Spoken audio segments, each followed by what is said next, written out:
All right, Alex, in these videos, I'm going to start by comparing you to Carlos Lee, a professional model, and I'm going to explain why I'm comparing you to him.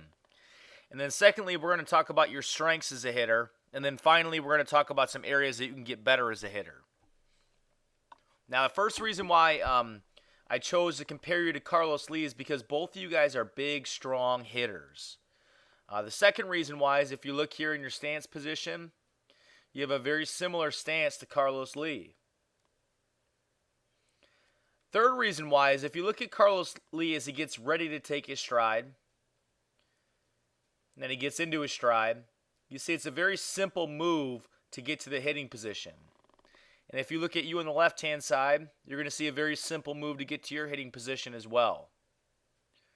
Okay, so those are the three big reasons why I'm comparing you to Carlos Lee. And I want to end this video by playing you side by side to him so that you can take a look at the things that look similar between you and him and the things that look different.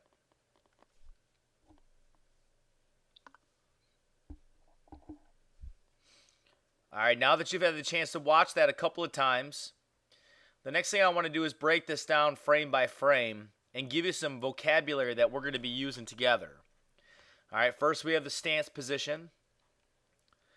The next thing you're going to see is a negative move, and this is where we get ready to take our stride. The next thing you're going to see is after the stride is done and the hands get loaded, we're in our launch position or our toe touch position. You can see here that both you and Carlos Lee have your front foot, the ball of the foot landing on the ground. The next position is when you plant your front heel and the back heel begins to drive and you start to get some weight shift.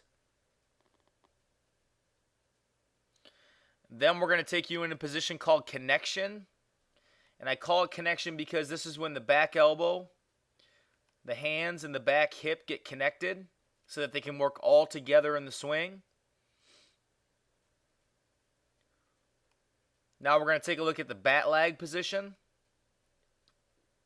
It's called bat lag because the barrel of the bat lags behind the hands and starts to work up the plane of the pitch.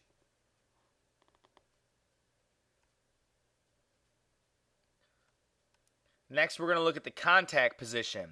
This is where you make contact with the baseball.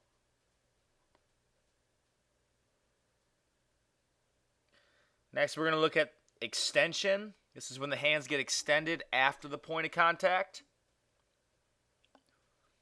And then you're going to see the hitter start to finish a swing. You'll see you'll start to finish your swing. And we continue into the finish.